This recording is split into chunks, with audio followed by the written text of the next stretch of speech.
Assalamu alaikum, and my best wishes to everyone here. Laiba phabani khalle engonda masigi Sir Syed Ahmed Saab ki matangda Bayajalana phone tawraga masigi matangda mani wahai khara thambiu oina hairakbagi damak masigi laiba phabani na khalli adu aina khitang ai space aina prepare taw matamda khitang sangre adai sangnasu sangna adum ai as a mark of respect to the legend or Sir Syed Ahmed mayam kitang patience oina sabr ke sath mayam tabi ni na ina sabr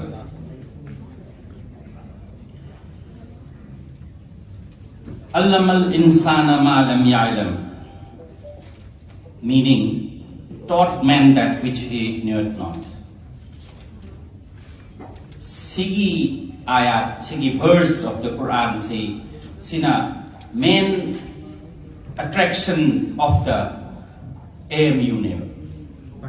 Masigi makata na ay Sir Syed Ahmed ki matang da kitang ay hajar ka kitang di sang ay space may maro biwin khali. Sir Syed Ahmed Khan was born on October 17, 1817 in Delhi, the Mughal Empire's capital, to an affluent, aristocratic and respectable Muslim family with close ties to the Mughal court. He was educated in both the Quran and science. Later, he was awarded an honorary law degree by the University of Edinburgh, UK. His parents were Mir Muhammad Muttaqi and Anisun Nisa. He was a passionate reader who devoured books on mathematics, medicine, Persian, Arabic, Urdu, among many other subjects. His elder brother had established an Urdu printing press, which was the first of its kind in Delhi. Following his father's death, he began working as an editor for his brother's journal. He turned down an offer of employment from the Mughal court despite the fact that his family had been employed by the Mughal court for generations. This might be because of the fact that Sir Syed was well aware of the Mughal Empire's declining time. Consequently, he accepted the position as a clerk with the East India Company. He was a loyal servant of the British administration before the revolt of 1857. He lost many relatives during this revolt. The defeat of the Mughal Empire had a profound effect on his life. Sir Syed said, post-Ghadar, Ghadar means revolt, post-Ghadar, I was not disappointed by the looting of my house and loss of belongings. I was disturbed due to the ruination of my Qawm. He initially thought to leave the country but decided against it later.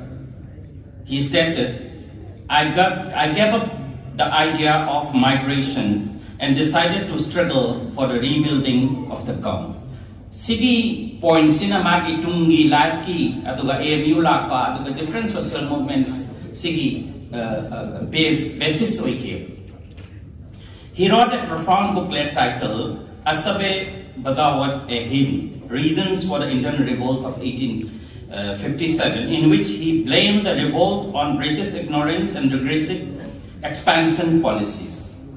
He also wrote a pamphlet titled The Causes of the Indian Revolt to explain the reasons of the revolt from a native perspective. However, witnessing the near annihilation of the Muslim elites prompted Sir Syed Ahmed Khan to take up the case of Muslims and his lifelong journey as an Islamic reformer and educationist.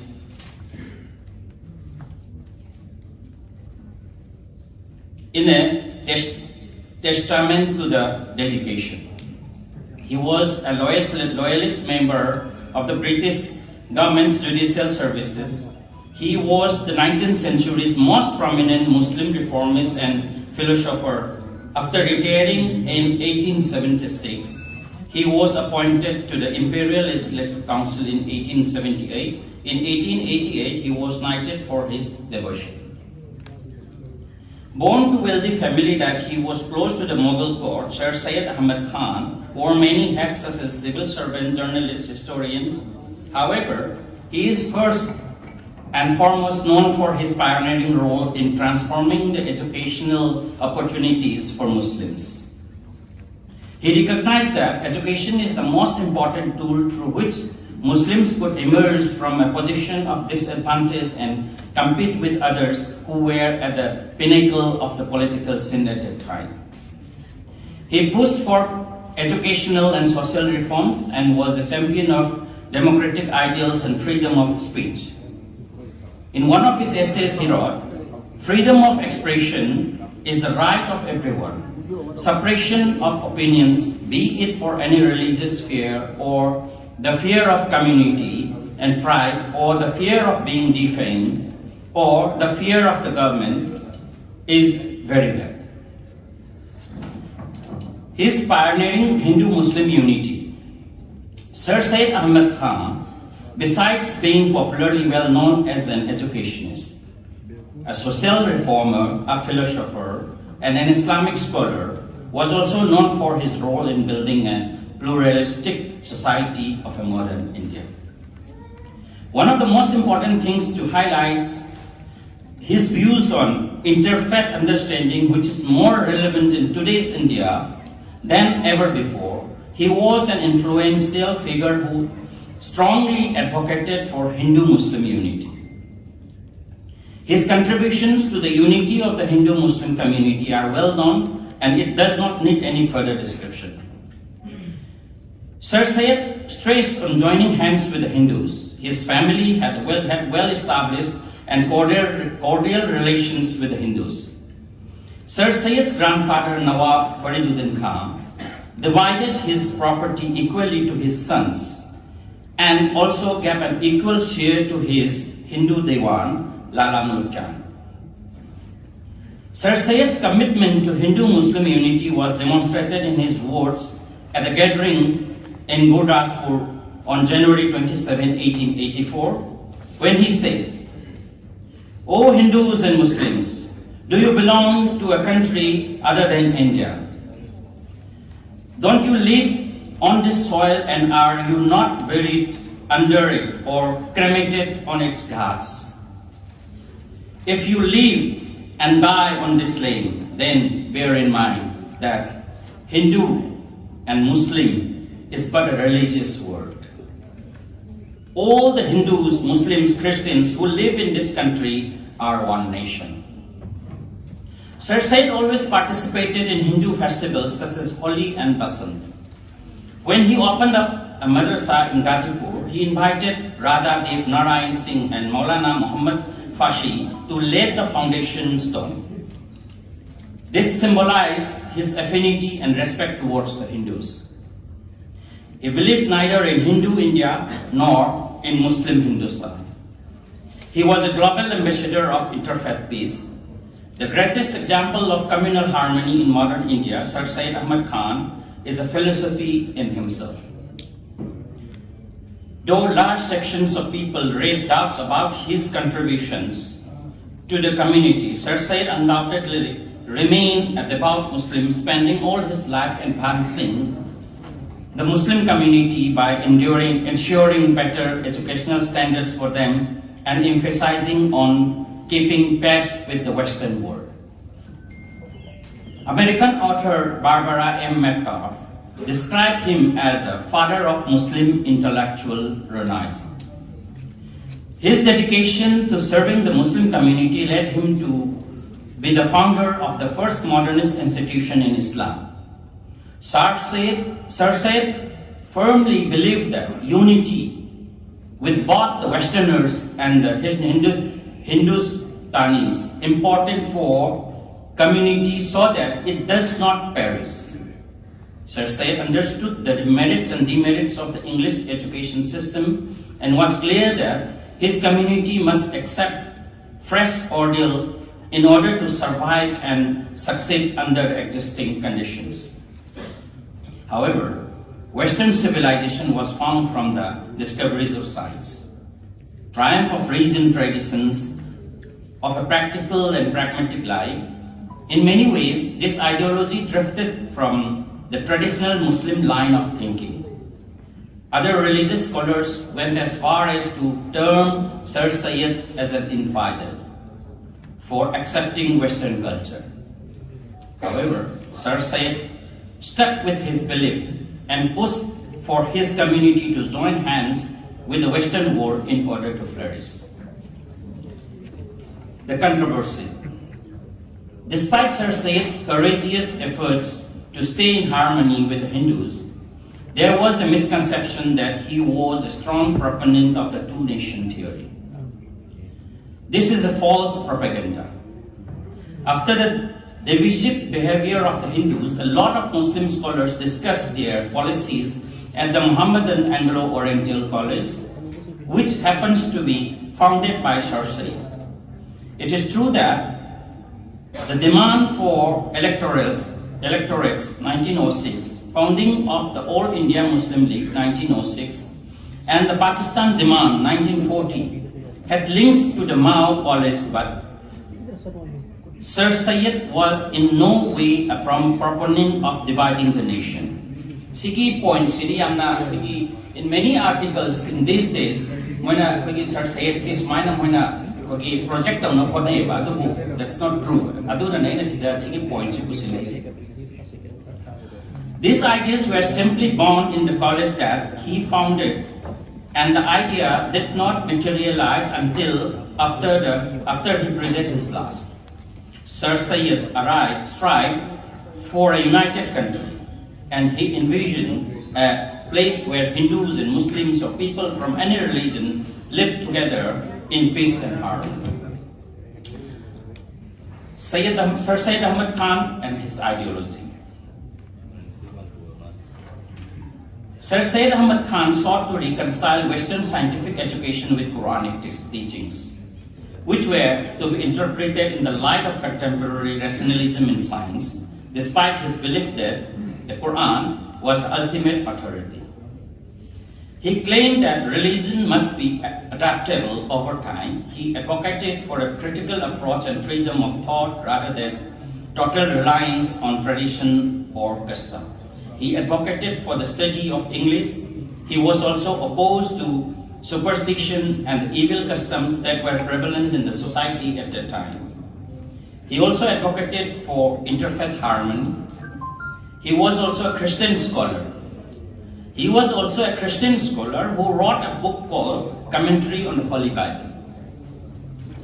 He believed that only by abandoning rigid orthodoxy and adopting rationality could Muslim society progress.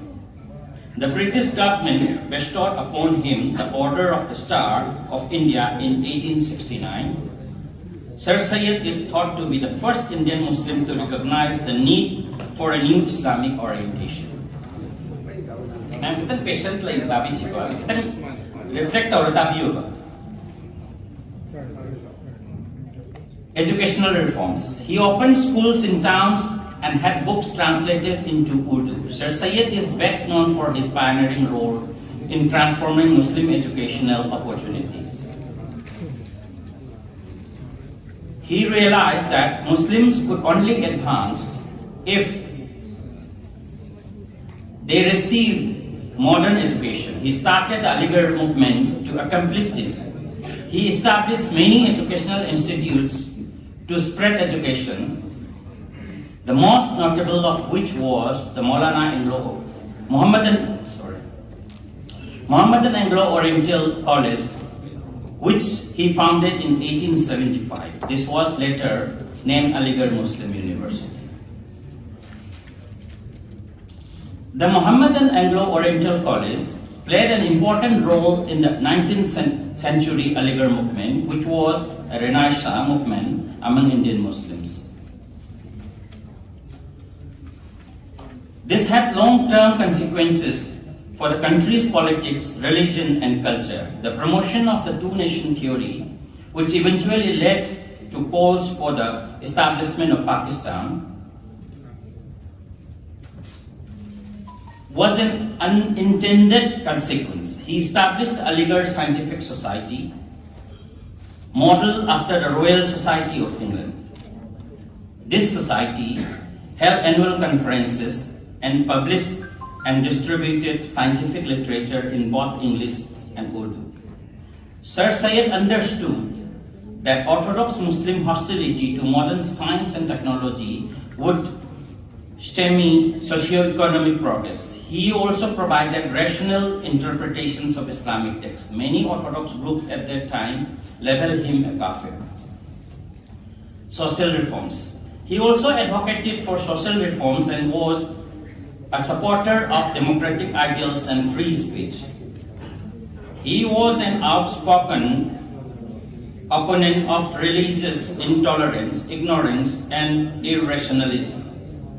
He also worked to improve women's status through better education, opposition to parda and polygamy, support for easy divorce, and condemnation of the Piri and Muridi system. He was a firm believer. Siya kitang singnaba malay sige sa kitang research ta buwak kasi mai dan mo to sige. Masih na haking gaban ba to ay na kitang ay research ta buwak man ba to kitang thang dito kasi like.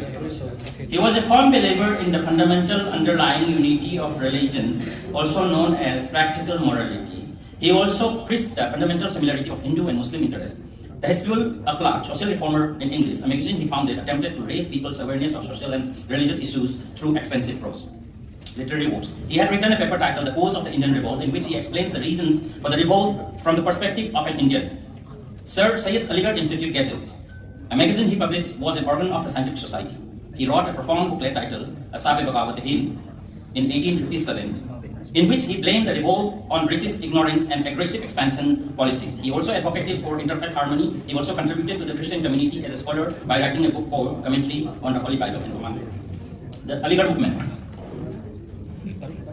Sir Syed Ahmed Khan is best known for the Aligarh Movement, a systematic movement aimed at reforming the social, political, and educational aspects of the Muslim community.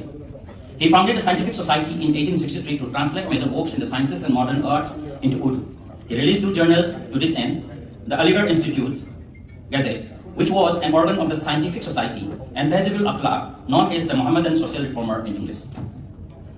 Sir Syed's most notable contribution to the field of education in establishing the Madrasatul Ulum in Aligarh in 1875, now known as the Aligarh Muslim University, a premier educational institution in the country. He attempted to model the college on universities such as Oxford and Cambridge.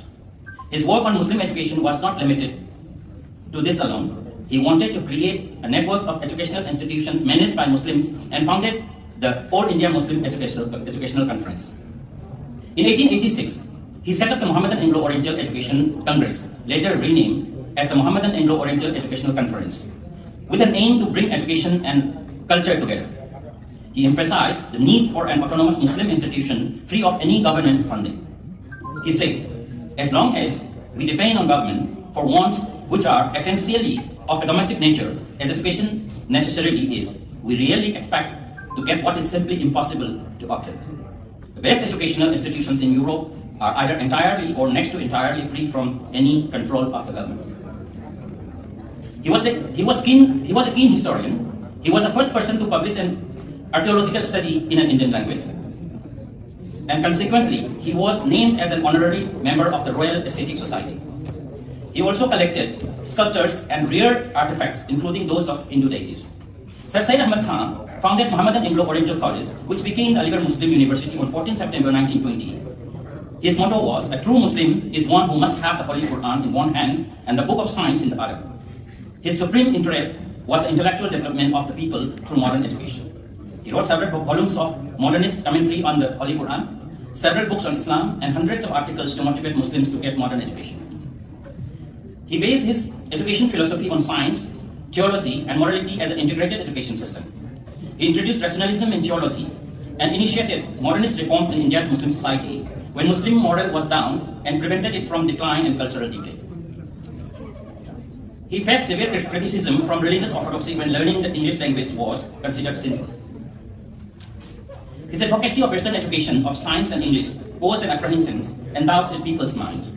Many Muslims were perplexed due to the clergy that believed that modern education was incompatible with and against the religion.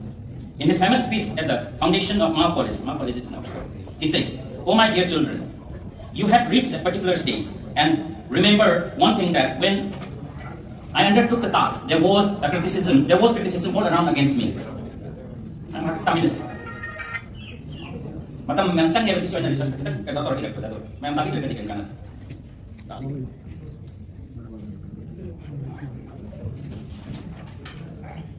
In his famous speech at the foundation of the Mount College, he said, "Oh my dear children, you have reached a particular stage, and remember one thing, that when I undertook the task, there was criticism all around against me, and abuses upon me. Life had become so difficult for me that I aged before my age.